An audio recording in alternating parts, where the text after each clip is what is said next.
பல காலமாக என்னோட முதல் படம் ஆரம்பிக்கிறதுக்கு முன்னாடி இருந்து பாடல்கள் இசை எழுதி இசையமைச்சிருக்கேன். என்னோடய படங்களில் பயன்படுத்தியிருக்கேன்.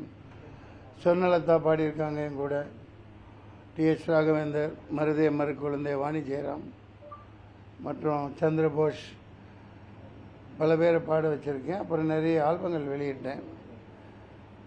அந்த வகையில் நான் அந்த ஒரு முறை ஹிப்ஹாப் தமிழான்னு நினைக்கிறேன், தமிழை கேவலப்படுத்தி கொச்சைப்படுத்தி ஏதோ ஒரு பேசி இருந்துச்சு அந்த தம்பி. அதனால் டிப்டாப் தமிழான்னு அவருக்கு பதில் சொல்லும் வகையில், என்ன அங்கிள், நான் அங்கிள் தொந்தரவு பண்ணுறீங்களே அங்கிள், பரவாயில்ல அதை ஆஃப் பண்ணிவிடுங்க. அது வெளிச்சம் டிவினால் அவர் வெளிச்சம் போட்டுகிட்டே இருக்கார் மக்கள் மேலே. ஹிப்ஹாப் தமிழான்னு ஒரு தம்பி ஒரு தமிழை அப்போ கேவலமாக ஏதோ ஒரு அசிங்கப்படுத்தி சாதாரணமாக ஏதோ பேசுனது, அதனால் கோவப்பட்டு நான் டிப்டாப் தமிழான்னு ஒரு ஆல்பம் பாட்டு விட்டேன். மற்றபடி எனக்கு நானே புகழ்ச்சி உடிக்க விருப்பம் இல்லை. அந்த வகையில் இப்போ நாடு அது நாடு தங்க நாடு இந்த மாதிரி மோட்டிவேஷ்னல் பாட்டாக உத்வேகம் அடைகிற அளவுக்கான பாடல்கள் எழுதி இந்த ஓடிக்கிட்டே இருட அந்த பாடலை உங்கள்கிட்ட அர்ப்பணிக்கிறதுக்காக கூப்பிட்டேன். ஆனால் இப்படி ஒரு நிகழ்வு தமிழ்நாட்டில் நடந்தது மனவேதனையாக இருக்குது. முதல்ல அந்த ஒரு 40 பேர் இறந்து பட்டு விட்ட மாண்டு விட்ட என் தமிழர்கள், என் உறவுகள், தம்பி விஜய் அவர்களின் அன்பு தம்பிகள், தங்கைகள், குழந்தைகள், பெண்கள், அவரை காணணும்னு போன அப்பாவி மக்கள், இந்த பாலாய் போன சீக்கு பிடித்த மோசமான கரைபடைந்த அரசியல்வாதிகளின் சதித்திட்டத்தால் மரணிக்க செய்யப்பட்டிருக்கிறார்கள். இந்த 40 இதயங்களுக்கு நாம் 2 நிமிடம் இதய அஞ்சலி செலுத்துவோம்.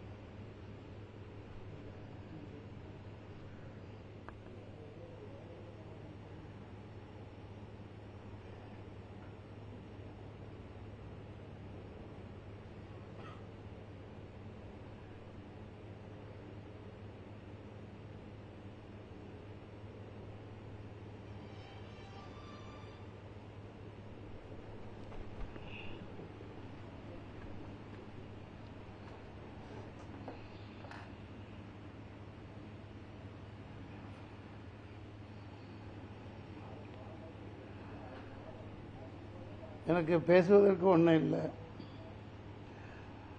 ஆக்கப்பூர்வமான ஒரு விஷயத்துக்காக நான் படப்பிடிப்பு இல்லாத நேரத்தில் இப்படி பாடல் பண்ணி வெளியிட்டுருக்கேன். உங்களை சந்தித்ததில் மகிழ்ச்சி. நீங்கள் தான் கேட்கணும். ஏன்னா 2 நாள்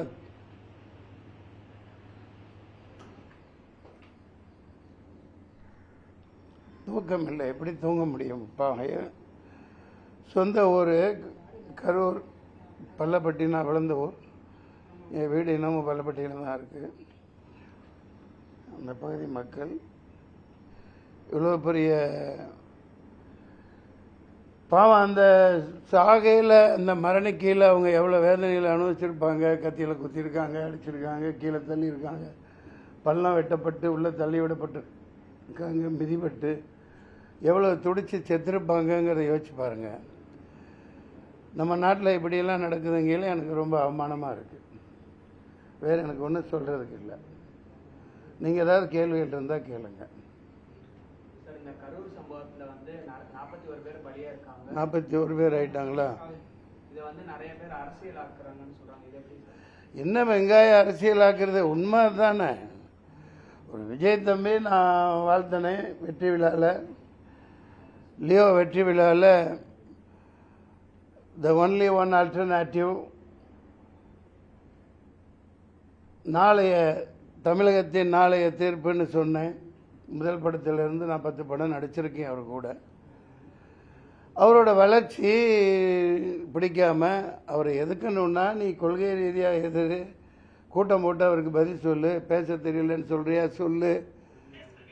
உன்னை மாதிரி கொட்டை போட்டு தின்னு பழம் தின்னு கொட்டை போட்டு தொடர்ந்து இந்த நாட்டை நாசமாக்கிக்கிட்டு இருக்கிற உங்களை எதிர்த்து ஒரு ஆள் வர்றான் பேசுகிறான் அப்படின்னா, உங்களுக்கு பிடிக்கலன்னா கொள்கை ரீதியாக எதிருங்க. 4 கூட்டங்கள் மேல் நடந்திருக்கு, நானும் பார்த்துக்கிட்டு தான் இருக்கோம். 4 லட்சம் 5 லட்சம் இப்படி மக்கள் கூடுறாங்க. அப்படி கூடையில் போன வாரம் கூட சொல்லியிருக்கார். அதில் தான் பார்க்குறேன் காணொலியில், நாங்கள் என்ன கேட்குறோம், உங்கள்கிட்ட ஒரு பெரிய இடமா கொடுங்க, மக்கள் நின்று சந்தோஷமாக பார்த்துட்டு கேட்டுட்டு போகட்டும், வேறு ஒன்றும் கேட்கலையா உங்கள்கிட்ட, அது காரணத்தோடு நீங்கள் செய்ய மாட்டேங்கிறீங்கன்னு இந்த நிகழ்ச்சி முன்கூட்டியே சொல்லியிருக்குது அந்த தம்பி. உண்மையா இல்லையா? அப்புறம் அரசியல் ஆக்குறாங்க அப்படின்னா என்ன? கேவலமான கேடுகட்ட அயோக்கியத்தனமான அரசியல் தானே. சொந்த மக்களை இப்படி காவு கொடுக்கலாமா? சொந்த மக்களை சொந்த ஊர்க்காரங்களை காவு கொடுத்துட்டு நல்ல வேஷம் போட்டுட்டு இருக்காங்க. இதுக்கு ஒன்றும் இதுக்கு மேலே என்ன சொல்றதுன்னு தெரியல.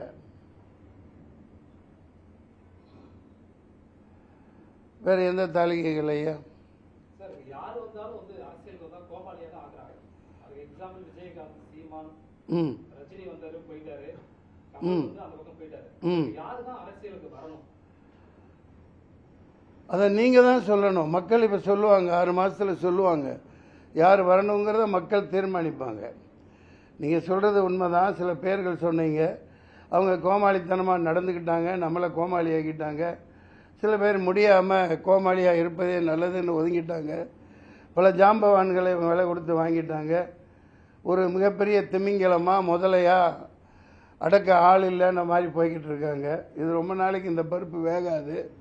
6 மாதத்தில் மக்கள் இதுக்கான தீர்ப்பை தருவாங்க. அது அந்த பாடல்களில் தான் சொல்லியிருக்கேன். ஏழை எளியவர் வரணும், குடியானவன் வரணும், தொகுதி மக்களுக்கு என்ன தேவையோ அதை இந்த தமிழ்நாட்டை உய்விக்கிறதுக்கு யார் தேவையோ அவங்க வரணும், ஏழை எளியவர்களை காக்கிறவன் வரணும். அப்படி சொல்லிட்டு இருக்கையில் அந்த ஏழையவர்களை குழிக்குள்ளே தள்ளி போட்டு புதைச்சி உடனே வந்து நின்று தான் நான் தான் காப்பாற்றுறேன், இந்த பார் ஓடிட்டாப்பில், இந்த மாதிரி அரசியல் பண்ணிட்டு இருக்கிறத மக்கள் பார்த்துட்டு இருக்காங்க. I support to unconditional support to Vijay. You keep going on, keep on working, the rest of the things people will decide. மக்கள் தீர்மானிப்பாங்க.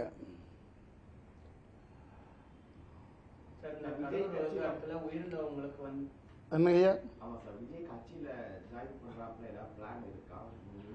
என்ன மடத்தனமாக பேசிட்டு இருக்கிறீங்க? நான் வளர்த்து விடப்பட்ட தம்பி, நான் தான் இப்போ பேசிட்டு இருக்கேன்ல, என்ன கேட்குறீங்க? என்ன பண்ணுறது? இதில் சப்போர்ட் ஒட்டுமொத்த மக்களே சப்போர்ட் இருக்குல்ல, அப்புறம் நான் என்ன பண்ணுறது?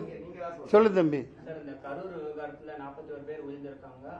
அவங்க மரணம் தொடர்பாக நீதிபதி தலைமையில் ஒரு தனி நீதிபதி தலைமையில் விசாரணை வச்சிருக்காங்க, அருணா ஜெயசிங் தலைமையில். அதெல்லாம் ஒரு வெங்காயம் உரிக்காது, அதெல்லாம் ஒரு வெங்காயம் உரிக்கப்படாது. இதெல்லாம் ஏமாத்து வேலை, கண்கட்டு வேலை. அவனே கொலை பண்ணிட்டு, அவனே கொள்ளை அடிச்சுட்டு, அவனே லூட்டி அடிச்சுட்டு அவனே பண்ணுவாங்க. இதான் பார்த்துட்டு இருக்கோம். பஹல்காம் தாக்குல என்ன நடந்துச்சு? வெளியிலேருந்து யாரும் வரல, அந்த காஷ்மீரி மக்களும் ஒன்றும் பண்ணலை. அப்பாவி ஏழை சாதாரண பிச்சைக்காரனுங்க, அடிக்கி 4 போலீஸ் நிற்கிறாங்க. புல்வாமாவில் என்ன நடந்துச்சு? சொந்த நாட்டு மக்களை காலி பண்ணி போட்டு குழிக்குள்ளே தள்ளி மண்ணள்ளி போட்டு அதில் தான் அரசியல் பண்ணிட்டு இருக்காங்க ஆள்றவங்க. நீங்களும் 4 அமுத்தோன்னு வேடிக்கை பார்த்துட்டு இருக்கீங்க. அதெல்லாம் ஒரு வெங்காயம் உரிக்க முடியாது, ஒரு வெங்காயம் நடக்காது. சும்மா கண்கட்டு வித்த. கொடுக்கல, யார் கையில் போலீஸ் இருக்குது? முதல்ல பாதுகாப்பு 28 கண்டிஷன் போடுறீங்களா இல்லையாப்பா? நீங்கள் ஒரு மாநாடு நடத்த கூட்டத்துக்கு 28 கண்டிஷன் கேட்டு போடுறாங்களா இல்லையா? எந்த கட்சிக்காவது போட்டாங்களா? எந்த கட்சிக்காவது போட்டாங்களா இது வரைக்கும்? அதே மாதிரி 28,000 போலீஸ் 2,000 போலீஸ் அங்கே நிற்கணும்ல, அதே முட்டுச்சந்தையில் கொடுத்துருக்கீங்க. என்ன மாதிரி ஆள் அங்கே இருந்திருந்தான்னு வைங்க, அந்த இடத்துல நான் இருந்திருந்தான் நடந்திருக்கிறதே வேற. 99 இப்படி தான் நான் நின்று தேனியில் பயங்கர கலவரத்தை உண்டாக்குனாங்க. ஜீப்பை கவுத்து விட்டாங்க, கரும்பு காட்டுக்கு தீ வச்சுட்டாங்க. இறங்கி குதிச்சு ஓடி போய் ஆளுகளோட ஜீப்பை நிப்பாட்டி வச்சேன், கலெக்டர் ஜீப்பு. அடுத்து அதை அணைக்க சொல்லி சண்டை விட்டு மைக்கை பிடிச்சி ஒரு சத்தம் போட்டேன். நடக்கிறது வேற என்ன, போலீஸ் எங்கேருந்து வந்தானு என்னன்னு தெரியல, கட்டுக்குள்ளே கொண்டாந்தாங்க. கொஞ்சம் தவறு இருந்தால் அந்த விஜயத்தை ஆணையம் போட்டு குழிக்குள்ளே வெளியே மூடி சமாப்தம் ஜனகனை பாடியிருப்பாங்க. இது அரசியலா? கேவலமா இல்லை? அயோக்கியத்தன அரசியல் பண்ணிட்டு இருக்காங்க, ஏமாத்திட்டு இருக்கீங்க. சார் அனுமதி கேட்கும் போது 10,000 பேர் சொல்லியிருக்காங்க. டேய் என்ன நீ பச்சை குழந்தைத்தனமா 10,000 பேர் அப்படித்தான் சொல்லுவாங்க. 20,000 பேர் சொன்னால் உங்களுக்கு பர்மிஷன் கிடையாதுன்றான். போலீஸை பற்றி தெரியாதா? போலீஸ்காரங்க நல்லவங்க. அவங்க என்ன செய்வாங்க, மேலே என்ன ஆர்டரோ என்ன உத்தரவோ அதுபடி அவங்க நடந்துக்குவாங்க. அவ்வளோதான் அவங்களால முடியும். அனுமதி கேட்கல 10,000 பேர் வருவாங்கன்னு அப்படி தான் கொடுக்கணும். அவங்க அப்படி தான் நடைமுறை. 10 பேர் அந்த கூட்டத்துக்கெல்லாம் வரமாட்டாங்க. எல்லாம் பிரியாணி போட்டணும், சாராயம் 100 ரூபா 200 ரூபா காசு, இதை கூப்பிட்டு கூட்டம் போடுவான். அவனுக்கு பொட்டல் வெளியில் நல்லா 10 கிலோமீட்டரில் இடம் கொடுப்பீங்க. தான் 4 லட்சம் பேர் கூடுறான்னு தெரியுது இல்லையா? அப்படியே முட்டுச்சந்துக்குள்ளே அனுப்புறீங்க. பயங்கரமாக பள்ளம் தோண்டி வச்சுட்டு 500 குண்டர்களுக்கு மேலே பயங்கரமான ரவுடிகளை எத்தனை கத்தி குத்து பண்ணான்னு தெரியல. நான் சொல்லலை, இந்த மக்கள் சொல்லிட்டு இருக்காங்க, வந்துட்டு இருக்கு. பார்த்தீங்களா இல்லையா? இப்போ பயங்கரமான ரவுடி ராஜ்யம். எவனை உள்ள அன்னைக்கே உடனே போஸ்ட்மார்ட்டம் பண்ணி உடனே போச்சு முடிச்சாச்சு. ஏன்டா அப்படி வச்சிருந்தா எங்கே குத்துப்பட்டிருக்கு என்னென்ன நடந்திருக்குன்னு தெரிஞ்சிடும்.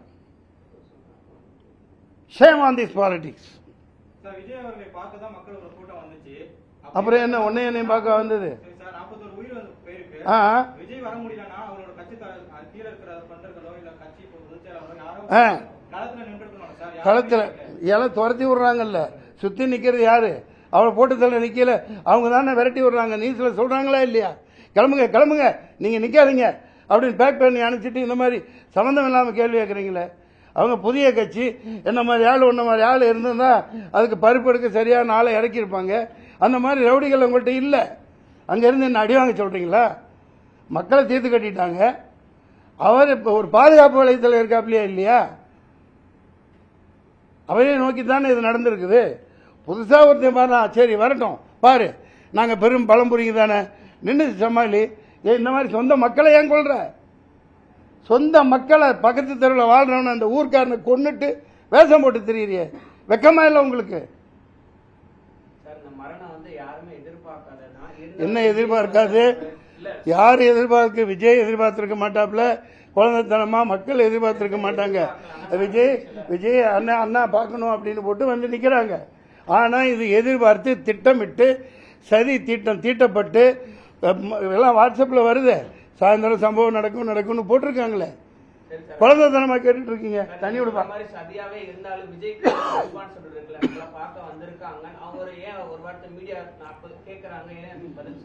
நீ வந்து ஏன் பதில் சொல்லியா? சொல்லாம சொல்லி ஏப்பா நீ அந்த அப்படியா நீ தெரிவிக்கிறியா?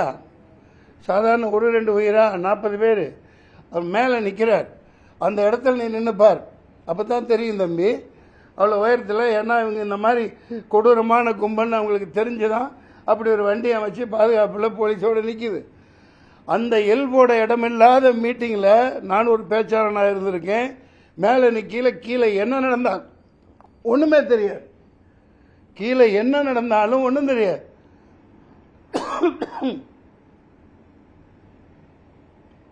செருப்பு வீசுறான், கல் வீசுறான், கெட்ட வார்த்தையை திட்டுறான். ஒவ்வொருத்தருக்கும் கூப்பிட்டு விஜயகாந்த் மாதிரி கண்டிச்சுக்கிட்டு பண்ணிட்டு இருக்க முடியுமா? எவ்வளோ பெரிய ஆபத்தில். நான் அது வண்டி உள்ளே போயிலே பார்த்துருந்தேன்னா திருப்படா வண்டியை பொட்டல் வலிக்க விடுறா பார்த்துக்கலாம் போலீஸ் கேஸு அப்படின்னு அப்படி எழுதி போடணும். இவங்கள மதிக்கிறதா இல்லை, கொஞ்சம் கூட பிரயோஜனம் இல்லை.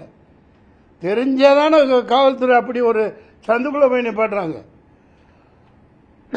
திட்டமிட்ட சதி. இதற்கான தண்டனை 6 மாசத்தில் கிடைக்கும். அதே இடத்துல தான் எடப்பாடி வந்து கேம்பெயின் பண்ணாரு. சரி, அதுக்கு என்ன? இப்ப 40 பேர் சாவலையா? வருத்தப்படுறியா? இப்ப எதுக்கு சொல்றீங்க? தொண்டர் கண்ட்ரோல். அது எத்தனை கட்சி? யாரு ஆரம்பிச்ச கட்சி? எத்தனை வருஷத்து கட்சி? அங்க ஒவ்வொருத்தனும் எப்படி இருப்பான்? பருப்பு எடுத்துருவான்ல. அவர் யாரு? சாதாரண ஆளா? தொலைச்சிடுவார்ல. எடப்பாடிக்கு அவ்வளவுதான் கூட்டம் கூப்பிடும். இவருக்கு 4 லட்சம் பேர் வருவாங்கன்னு இந்த எருமைங்களுக்கு தெரியாதா?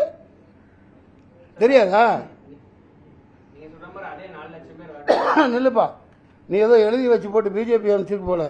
யார் அனுப்பிச்சான்னு தெரியல. நீங்க கேளுங்கப்பா. ரத்தம் கொதிக்குது, தூக்கம் இல்லையா? மூஞ்சியை பாருங்களேன். நான் ஒரு நடிகன், சாதாரண கூலிக்கு மாரடிக்கிறவன்.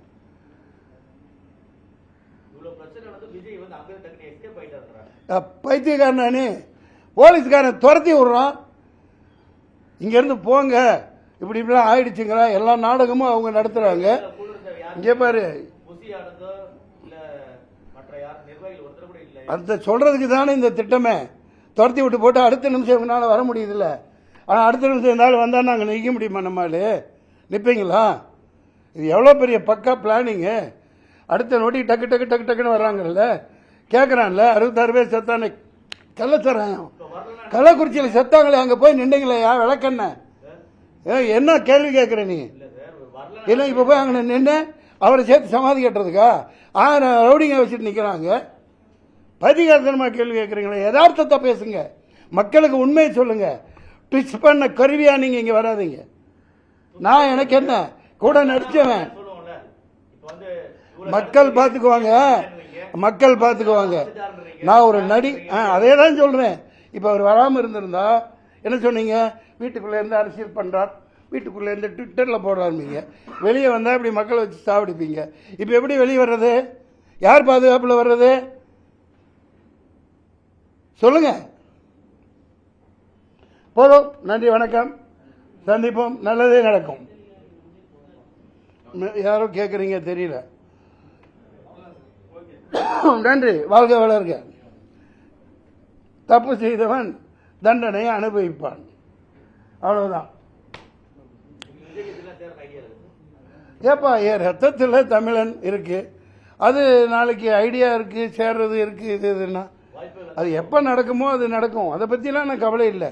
உணர்வு பூர்வமாக ஒருத்தனுக்கு இப்படி தமிழ் இனத்தை கொண்டு ஒரு சொந்த மக்களை சாகடிச்சு அரசியல் பண்ணுறான். அதை கண்டிக்கிறது என் தலையாய கடமை. நான் கண்டிக்கிறேன். நான் சொல்கிறதுக்கு ஒன்றுமே இல்லை. அது அவர் பார்த்துக்குவார். அவருக்கு இருக்கு எல்லாம். ஒரு கட்சியை நடத்திட்டு போகிறவருக்கு இருக்குது. நான் அறவரை சொல்கிற அளவுக்கெல்லாம் சத்யராஜ் மாதிரி ஆள் கிடையாது. அவர் பெரிய மனுஷன், உயர்ந்த மனுஷன். வாங்க பாய். புரியல. பாடல்கள் நீங்கள் தான் சொல்லணும். பாடலை பற்றி நானே சொன்னால் இவர் கேட்குற மாதிரி ஆகிடும். நான் ஒன்றும் சொல்ல மாட்டேன். பாடல்களை மக்களுக்காக அர்ப்பணிச்சாச்சு. நான் தொடர்ந்து வாரத்துக்கு 2 பாட்டு. அது நீங்க நினைச்சிட்டு இருந்தா, இது பெரிய ஜாம்பவான்களையே எல்லாத்தையும் தின்னுட்டு முதல்ல உட்காந்துருக்குது. அது எவ்வளோ நாளைக்கு இருக்கும்? எவ்வளோ நாளைக்கு உங்கள் ராஜ்யம் நடக்கும்? பார்த்துக்கிறேன். எத்தனையோ கொடுமைகளை தாங்கிட்டு நிற்கிறேன். நான் என் படம் சரக்கு எடுத்து 4 வருஷம் 4.5 கோடிக்கு மேலே போச்சு. வெளியிட முடியல. பல சிக்கல்கள். இன்னும் ஓடிடியில் வெளியிட முடியல. வித்தும் கூட. என் சொந்த அண்ணன் பையன், அண்ணன் மருமகன், பள்ளப்பட்டியில் சவுக்கத்தலி சொந்த அண்ணன். அவரோட மருமக ஜமாலோட அண்ணன் தான் சாதிக் பாட்சா. எப்படி கொலை பண்ணாங்க என்னங்கிறத வைக்கவே சொல்லியிருக்கார். எனக்கு தொடர்பு இல்லை, யாரு கூட தொடர்பில் இல்லை. என் தொடர்பு இல்லாததுனால ஊற்றி மூடி சாவடிச்சு பண்ணிட்டாங்க. எத்தனையோ இப்படி அரசியல் படுகொலைகளை நிகழ்த்தியிருக்காங்க. ஆனால் சொந்த மக்களை ஒருத்தர் வர்றாரு, அவரை எதுக்க முடியாமல் இப்படி ஒரு பாலிடிக்ஸ் பண்ணுறது நீசத்தனமான, ஈனத்தனமான, கேவலமான செயல். அது இறைவன் பதில் கொடுப்பான். 6 மாதத்தில் வந்து அதுக்குரிய நடவடிக்கை நடக்கும். மயிர பண்ணுவீங்க, பண்ணு, கை வச்சு பாரு தமிழ்நாடு என்ன ஆகுதுன்னு. பண்றவனை விட்டு போட்டு விஜயை கைது பண்ணிக்க போனப்பா. பொழப்பு கட்டணும். சொரக்காய்க்கு உப்பு இல்லைன்ட்டு பண்ணு, கைவை. நெக்ஸ்ட் பாய். போதும். நன்றி.